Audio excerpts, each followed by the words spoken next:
Hello everyone, welcome to class 9th Hindi. इसमें हम लोग ना आप लोगों की जो बुक है उसका चैप्टर 1 दो बैलों की कथा हम लोग पढ़ेंगे।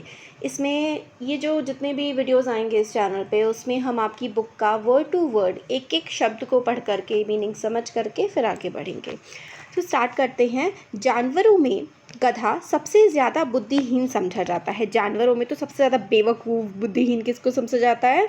गधे को। हम जब किसी आदमी को परले दर्जे का बेवकूफ़ कहना चाहते हैं तो उसे गधा कह देते हैं। परले दर्जे का बेवकूफ़ का मतलब होता है महामूर्ख, जिसके अंदर कतई अकल ना हो, उसको हम लोग क्या कह देते हैं? गधा कह देते हैं।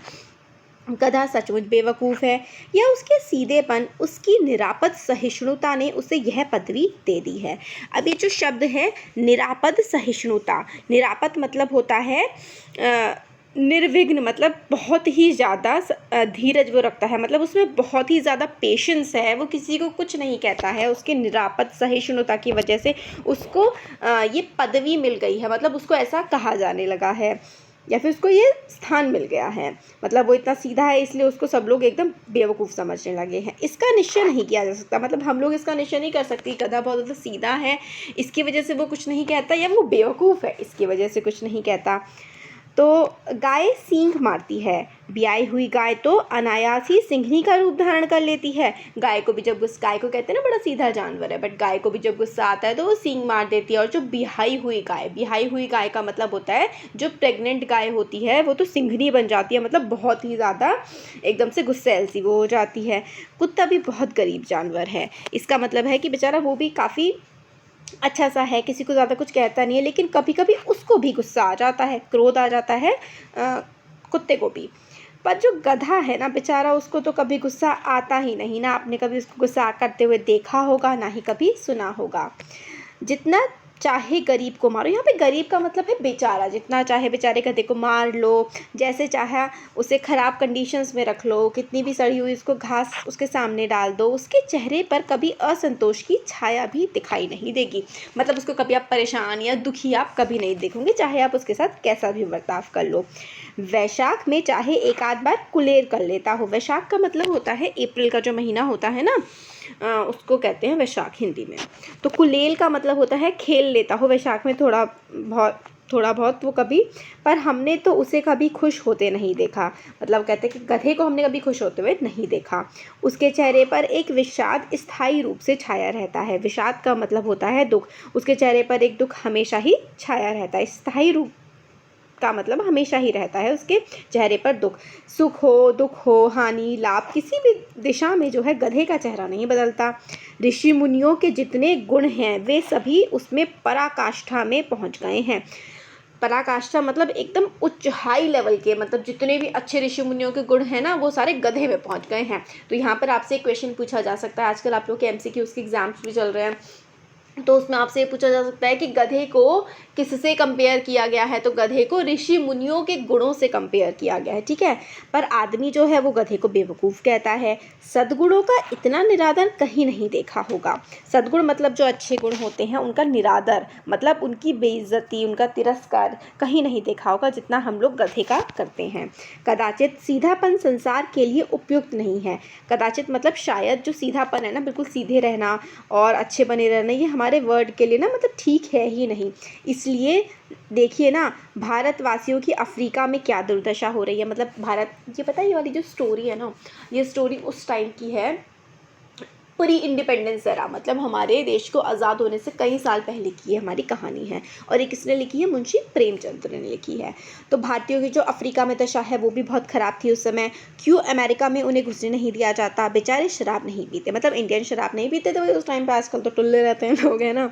तो बेचारे शराब नहीं पीते, 4 पैसे कुछ समय के लिए बचा कर रखते हैं। 4 पैसे कुछ समय मतलब अगर ख़राब वक्त आ जाए तो उसके लिए सेविंग्स रखते हैं। जी तोड़कर काम करते हैं, बहुत मेहनत करते हैं, कभी किसी से लड़ाई झगड़ा नहीं करते। 4 बातें सुनकर गम खा जाते हैं, फिर भी बदनाम है। 4 बातें सुनकर गम खा जाते हैं मतलब चुप रह जाते हैं, फिर भी भारतीयों को बदनाम कर रखा है। कहा जाता है वे जीवन के आदर्श को नीचा करते हैं, मतलब इंडियंस के बारे में दूसरे देशों के लोग बोलते हैं कि जो एक ह्यूमन लाइफ है उसको नीचा करते हैं, डिग्रेड करते हैं इंडियंस। अगर वे भी ईंट का जवाब पत्थर से देना सीख जाते, मतलब ईंट का जवाब पत्थर से देना एक मुहावरा होता है ना, कि जैसे को तैसा करना या फिर उससे भी बढ़ाकर करना। अगर वो इस तरीके की बातें सीख जाते तो शायद सभ्य कहलाने लगते। जापान की मिसाल सामने है। एक ही विजय ने उसे संसार की सभ्य जातियों में गण्य बना दिया। गण्य बना दिया मतलब सभ्य जाति, सभ्य मतलब सिविलाइज्ड, बहुत अच्छी जातियों में उसकी गिनती होने लगी जापान की। जापान ने रशिया को हरा दिया था। लेकिन गधे, अब बेचारे गधे पे आ गए हम फिर से।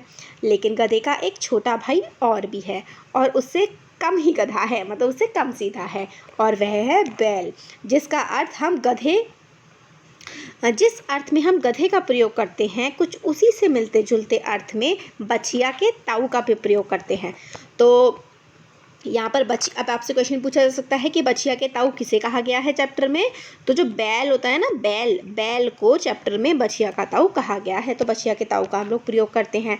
कुछ लोग बैल को शायद बेवकूफ़ों में सर्वश्रेष्ठ कहेंगे। कुछ लोग कहेंगे कि जो मतलब बैल है ना वो तो सबसे ज़्यादा बेवकूफ़ होता है, मगर हमारा विचार ऐसा नहीं है। हम ऐसा नहीं सोचते हैं भाई। देखिए, बैल कभी कभी मारता भी है, कभी कभी अड़ियल बैल भी देखने में आता है,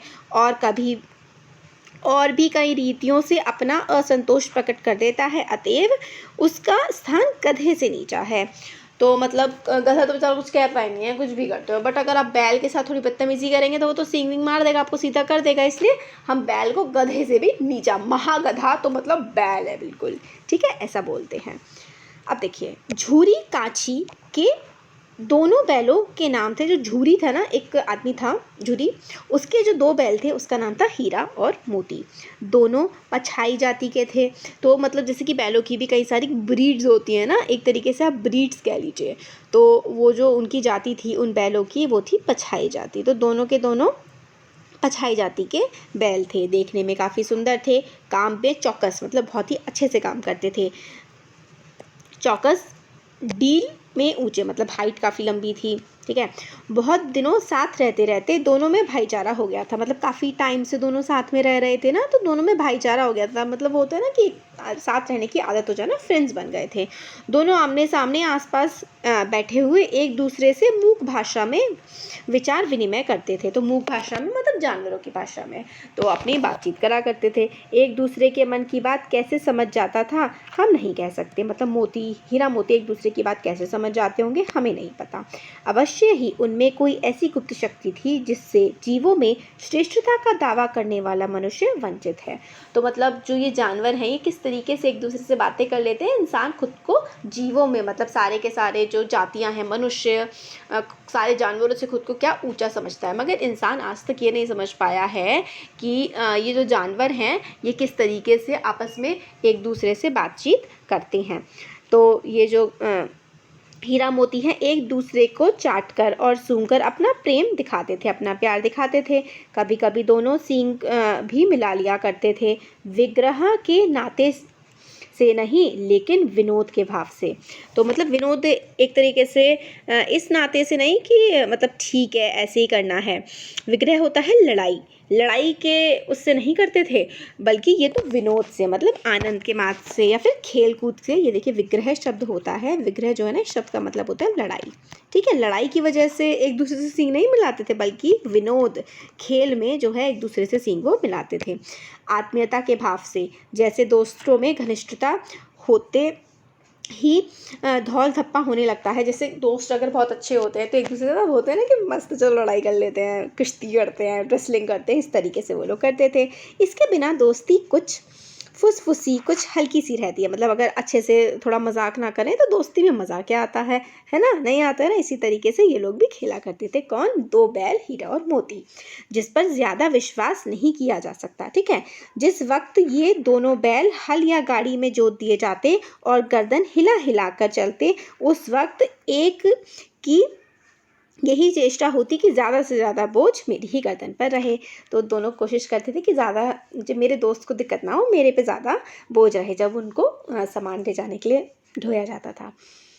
दिन भर के बाद दोपहर या संध्या को दोनों खुलते तो एक दूसरे को चाट चूट कर अपनी थकान मिटा लिया करते। फिर पूरे दिन के काम के बाद इनका जो मालिक था अब उनको खोल देता था, तो एक दूसरे को चाट कर और इस तरीके से अपना थकान मिटा लेते थे। नांद में खली भूसा पड़ जाने के बाद दोनों साथ उठते, साथ नांद में मुंह डालते और साथ ही बैठते। नांद ऐसा होता है ना, जैसे कि आपने देखा होगा पानी भी भरते हैं नांद में और उसमें चारा भी पड़ता है जो जानवर खाते हैं, साथ में उसमें नांद में मुंह डालते, साथ में बैठते, साथ में खाते। एक मुंह हटा लेता तो दूसरा भी मुंह हटा लेता था। संयोग की बात, झूरी ने एक बार गोई को ससुराल भेज दिया। बैलों को क्या मालूम वे क्यों भेजे जा रहे हैं, समझे मालिक ने हमें बेच दिया है। तो इन दोनों को एक बार जो है झूरी ने अपनी ससुराल भेज दिया। अब दोनों बैलों को समझ नहीं आया कि भाई हमें क्यों भेजा जा रहा है, उससे लगा कि हम दोनों को बेच दिया है।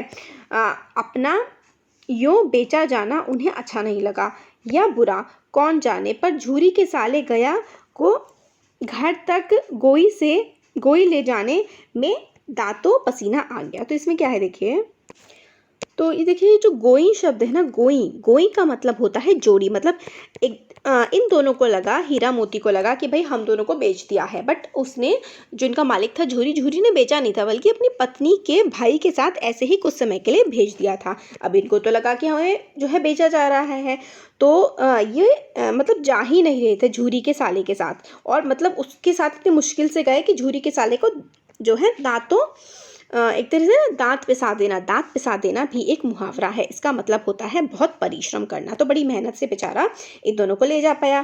पीछे से हाँकता तो दोनों दाएं बाएं भागते। तो हाँकना होता है ज़ोर से आवाज़ लगाकर जानवरों को भगाना, उसको हाँकना कहते हैं, ज़ोर से आवाज़ लगा करके भगाना जानवरों को। अब ये दोनों अलग अलग दिशाओं में भाग रहे थे। पगहिया पकड़कर आगे से खींचता। पगहिया होता है पशु को बांधने की रस्सी, ठीक है। पगहिया क्या होती है, जो पशु जानवरों को जिस रस्सी से बांधते हैं ना, उसको पगहिया कहते हैं। तो जो झूरी का साला था गया, वो इन दोनों की पगहिया पकड़ता, इधर उधर से खींचता, तो दोनों पीछे की ओर जाने लगते। मतलब पूरा रेजिस्टेंस दे रहे थे कि भाई हम नहीं जाएंगे तुम्हारे साथ, इस तरीके से दोनों कर रहे थे। मारता तो दोनों सींग नीचे करके हुर्राते। अब गया उन दोनों को मारता तो हुर्राने लगते, वो दोनों हूँ टाइप का नहीं करते, ऐसा करने लगते।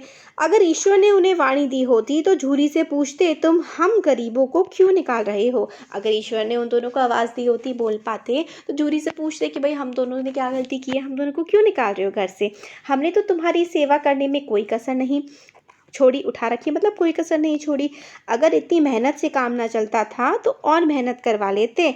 हम तो तुम्हारी चाकरी में मर जाना कबूल था। चाकरी मतलब तुम्हारी सेवा करते करते ऐसा सोच रहे थे दोनों कि हम तो झूरी को पसंद करते हैं, झूरी हमारा मालिक है, हमसे कितनी मेहनत करवाए, हमें मेहनत करवा के चाहे मार दे मगर हमें अपने पास ही रखे, ऐसा सोच रहे थे दोनों। हमने कभी दाने चारे की शिकायत नहीं की। तुमने जो कुछ खिलाया वह सिर झुकाकर खा लिया, फिर तुम्हें हम इस जालिम के हाथ क्यों बेच दिया। सोच रहे थे कि ये जालिम, तुमने जैसा खाना दिया, जो किया, हमने बिल्कुल अच्छे से उसका पालन किया, वैसा ही खा लिया, फिर तुमने इस जालिम को क्यों बेच दिया। अपने मन में बेचारे सोच रहे होंगे कि क्यों बेच दिया। अब संध्या होती है शाम। संध्या समय दोनों बैल अपने नए स्थान पर पहुंच गए। शाम होते होते झूरी के साले के घर में वो दोनों पहुंच गए। दिन भर के भूखे थे, लेकिन जब नांद में लगाए गए तो एक ने भी उसमें मुंह न डाला। पूरे दिन के तो भूखे थे, मगर जब उनके आगे नान में उनको लगाया, खाना डाला, तो किसी ने मुंह नहीं डाला उसमें खाना खाने के लिए। गुस्से में थे क्योंकि दिल जो है भारी हो रहा था, बड़े दुखी थे। जिसे उन्होंने अपना घर समझा था वह आज उनसे छूट गया था। यह नया घर, नया गांव, नए आदमी उसे बेगाने से लगते थे। तो मतलब जिस घर में वो रहना चाहते थे वो बेचारा वहाँ नहीं रह पा रहे थे। नया घर, नया गांव, बेगाना सा, मतलब ऐसा लग रहा था जैसे पराया हो, अनजान हो, उनका हो ही ना। दोनों ने अपनी मूक भाषा में सलाह की, मतलब मूक होती है बिना बोली भाषा में सलाह की। एक दूसरे को कनखियों से देखा और लेट गए।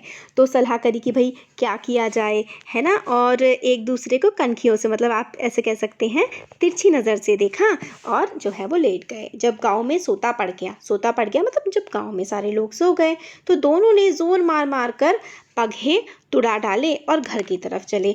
तो पगहे मतलब पगहा होता है जो खूंटा होता है ना, एक डंडा सा होता है, देखिए ऐसे करके, ऐसे ना डंडा होता है जिससे जानवरों को बांधा जाता है।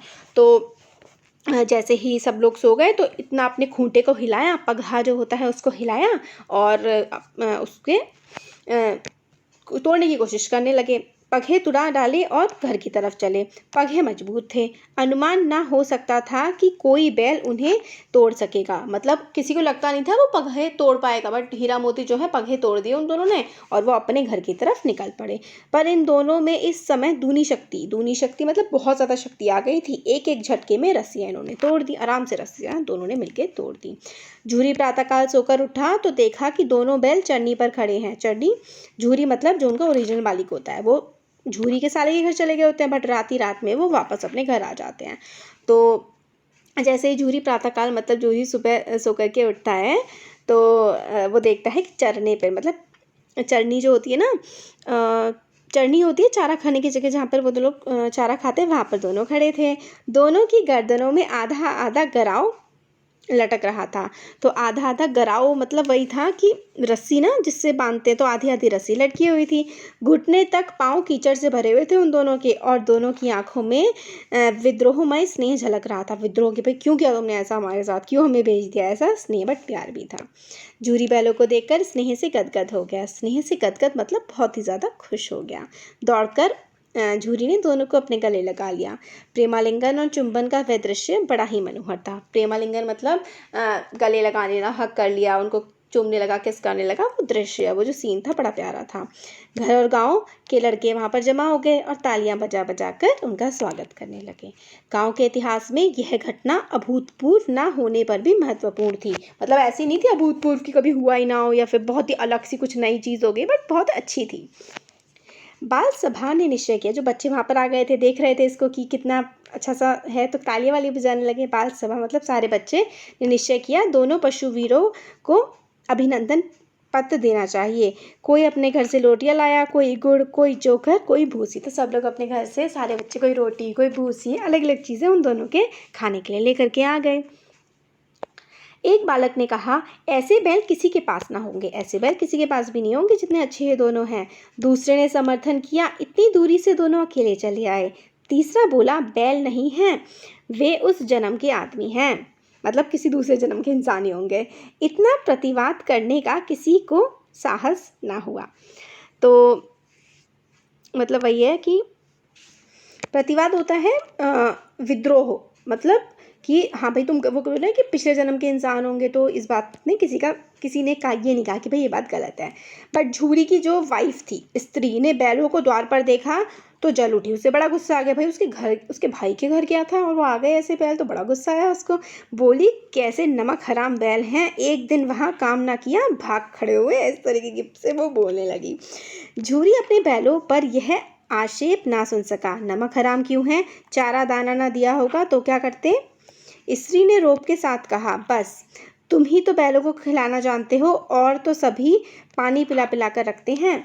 झूरी ने चिढ़ाया, चारा मिलता तो क्यों भागते। स्त्री चिढ़ी, भागे इसलिए कि वे लोग तुम जैसे बुद्धुओं की तरह बैलों को सहलाते नहीं, खिलाते हैं, जो रगड़ रगड़ कर जोतते भी हैं।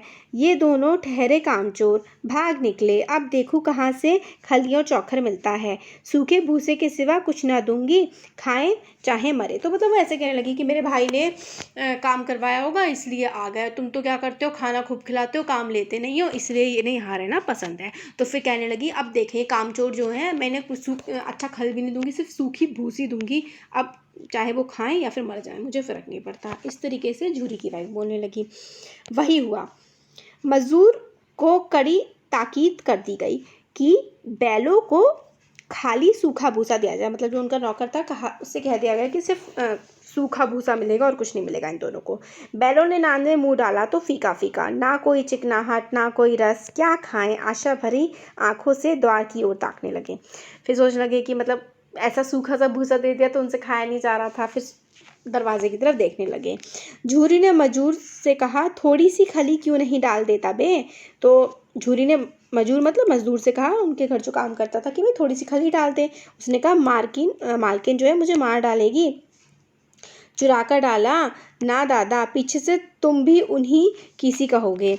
फिर वो कहेगा, ना दादा मैं तो ऐसा नहीं कर सकता, मालकिन जो है मेरी जान ले लेगी, और पीछे से तुम भी मालकिन के साथ हो जाओगे, तो भाई मैं ये काम नहीं कर सकता।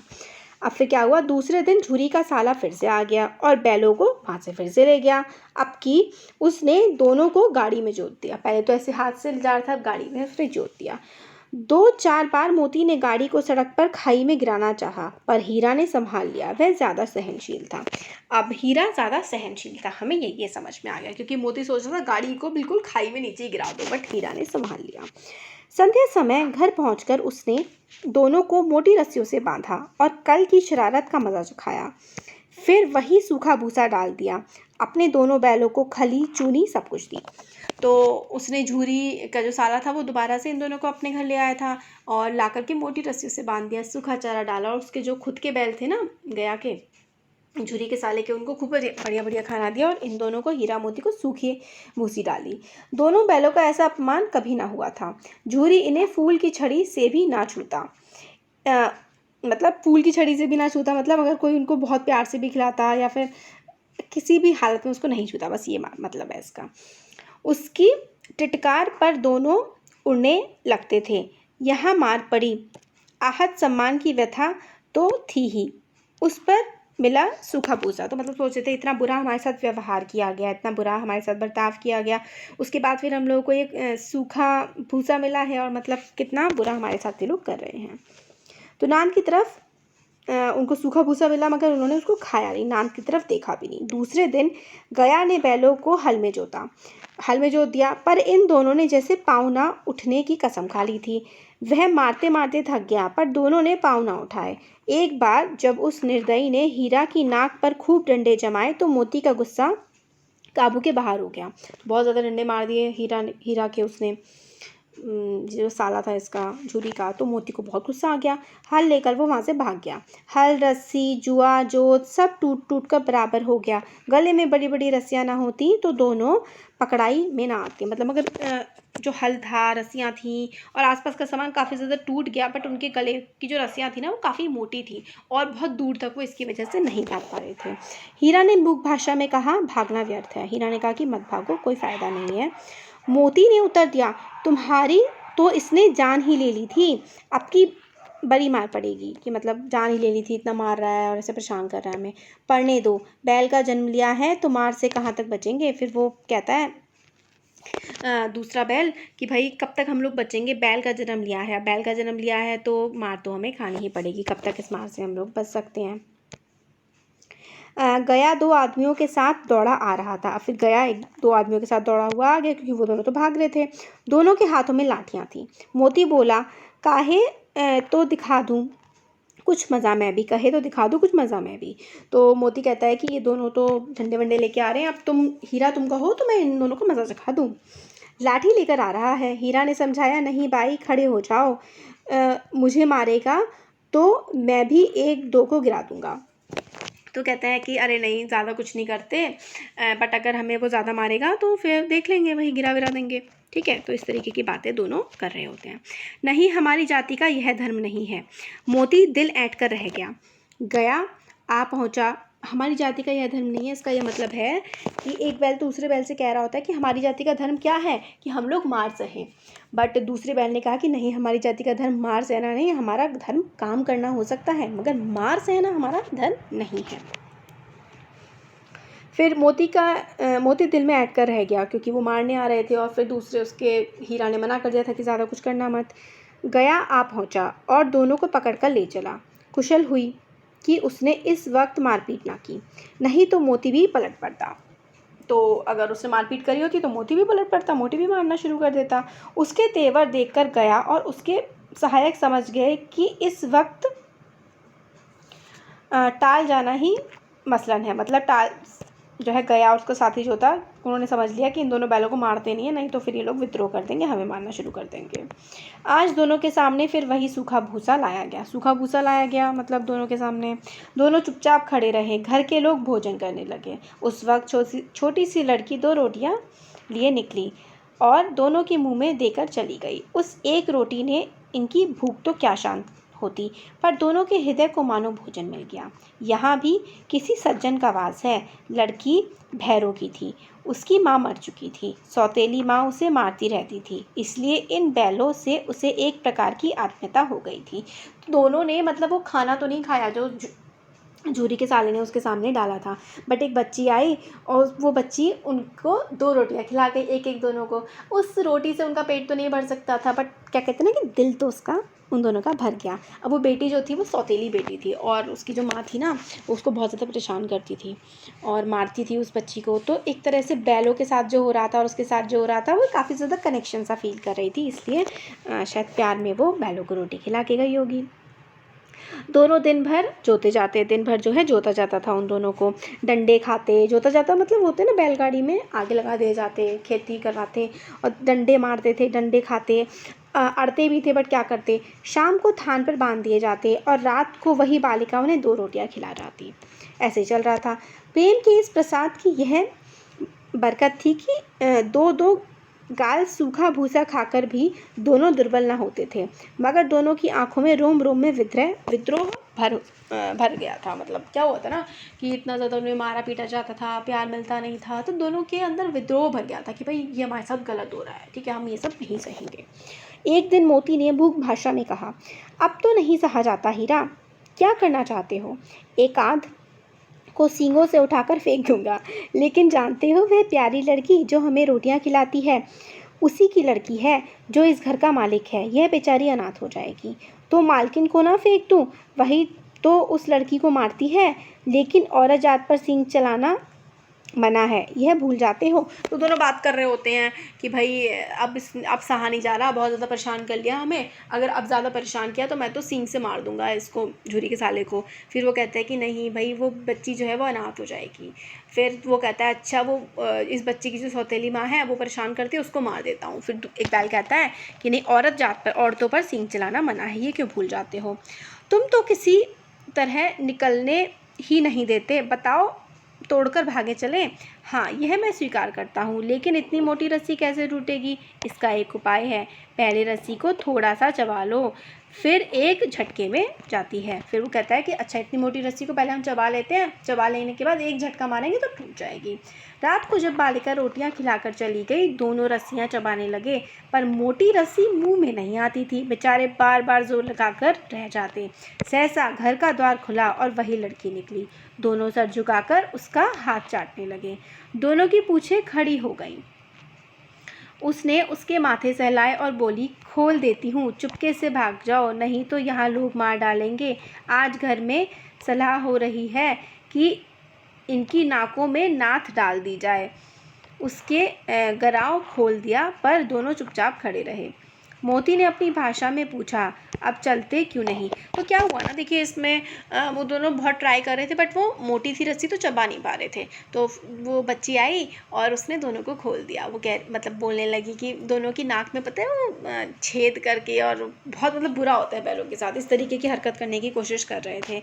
तो फिर दोनों ने खोल दिया, फिर जो है वो खड़े रहे चुपचाप। तो मोती ने अपनी भाषा में पूछा हीरा से कि चलते क्यों नहीं हो? हीरा ने कहा चले तो, लेकिन कल इस अनाथ पर आफत आएगी। मतलब इसने हमें खोला, अब इस पर ही आफत आएगी, सब इसी पर संदेह करेंगे। सहसा बालिका चिल्लाई, दोनों फूफा वाले बैल भागे जा रहे हैं। ओ दादा दादा दादा, बैल भागे जा रहे हैं, जल्दी दौड़ो। फिर एकदम से वो चिल्लाने लगी, देखो देखो फूफा वाले जो बैल है ना भागे जा रहे हैं ना, पकड़ो पकड़ो पकड़ो, भागे जा रहे हैं। गया हड़बड़ाकर भीतर से निकला और बैलों को पकड़ने चला। वे दोनों भागे। गया ने पीछा किया और भी तेज हुए। गया ने शोर मचाया, फिर गांव के कुछ आदमियों को साथ लेने के लिए लौटा। दोनों मित्रों को भागने का मौका मिल गया, मगर दोनों तो भाग गए। तो बच्ची ने ऐसा क्यों किया? ताकि बच्ची को कोई आरोप भी ना लगाए, और कि बच्ची ने ही तो बताया कि भाग रहे हैं, और दोनों उसे पता था इन दोनों को पकड़ तो ये पाएगा नहीं, है ना। सीधे दौड़ते चले गए दोनों, यहाँ तक कि मार्ग का ज्ञान ना था, मतलब रास्ता नहीं पता था कहाँ जाना है। जिस परिचित मार्ग से आए थे उसका यहाँ पता ना था। नए नए गांव मिलने लगे। तब दोनों एक खेत के किनारे खड़े होकर सोचने लगे कि भाई अब क्या करना चाहिए। दोनों को रास्ता मतलब एक तरह से भटक गए थे। फिर एक खेत के किनारे रुक गए और सोचने लगे कि अब क्या करें। हीरा ने कहा, मालूम होता है कि राह भूल गए, रास्ता भटक गए। तुम भी बेतहाशा भागे, वहीं उसे मार गिराना था। फिर वो कहने लगे कि हम इतना भागे वहीं मार देते उसे, ऐसी बात है। उससे मार गिराते तो दुनिया क्या कहती, वह अपना धर्म छोड़ दे, लेकिन हम अपना धर्म क्यों छोड़ें। दोनों भूख से व्याकुल हो रहे थे। मतलब फिर वो कहने लगे दुनिया क्या कहती कि अपने मालिक को मार दिया जाए, मतलब मालिक कितना भी मार ले, वो कुछ भी कर ले, बट हम अपना धर्म नहीं छोड़ेंगे, हम नहीं मारेंगे अपने उसको, किसी व्यक्ति को। दोनों बहुत ज़्यादा भूखे थे। खेत में मटर खड़ी थी तो उसको खाने लगे। रह रह कर आहट ले लेते, कोई आता तो नहीं, मतलब देखते रहते कोई आ तो नहीं रहा है, और खूब मटर खाई उन्होंने। जब पेट भर गया, दोनों ने आज़ादी का अनुभव किया तो मस्त होकर उछलने कूदने लगे। पहले दोनों ने डकार मारी, फिर सींग मिलाए और एक दूसरे को खेलने लगे, मतलब एक तरह से एक दूसरे के साथ क्या करने लगे, धक्का सा देने लगे, खेलने लगे। मोती ने हीरा को कई कदम पीछे हटा दिया, यहाँ तक कि वह खाई में गिर गया। तब उसे भी क्रोध आया, संभल कर उठा और फिर मोती से मिल गया। मोती ने देखा खेल में झगड़ा हुआ चाहता है तो किनारे हट गया। फिर दोनों खेलते खेलते लड़ने से लगे तो वो किनारे हट गया मोती। तो अब आगे का वीडियो जो है हम लोग आगे का चैप्टर नेक्स्ट वीडियो में देखेंगे। तो ऐसा लगा वीडियो ज़रूर बताइए। और हम लोगों ने अब यही सोचा है कि आपको समरी भी प्रोवाइड करेंगे। समरी जो है ना वो चैनल पे ऑलरेडी अवेलेबल है, आप लोग देख सकते हैं, प्लेलिस्ट में प्रोवाइड कर दूँगी कमेंट सेक्शन में। तो पूरा का पूरा सोचा है कि चैप्टर वर्ड टू वर्ड भी आप लोगों को पढ़ना चाहिए, आपको पता होना चाहिए, इसलिए वर्ड टू वर्ड मीनिंग के साथ हम लोग सारा का सारा कवर अप कर रहे हैं। तो कैसा लगा वीडियो ज़रूर बताइए। अच्छा लगा लाइक करिए, चैनल को सब्सक्राइब करिए, अपने फ्रेंड्स के साथ भी शेयर करिए। Thank you.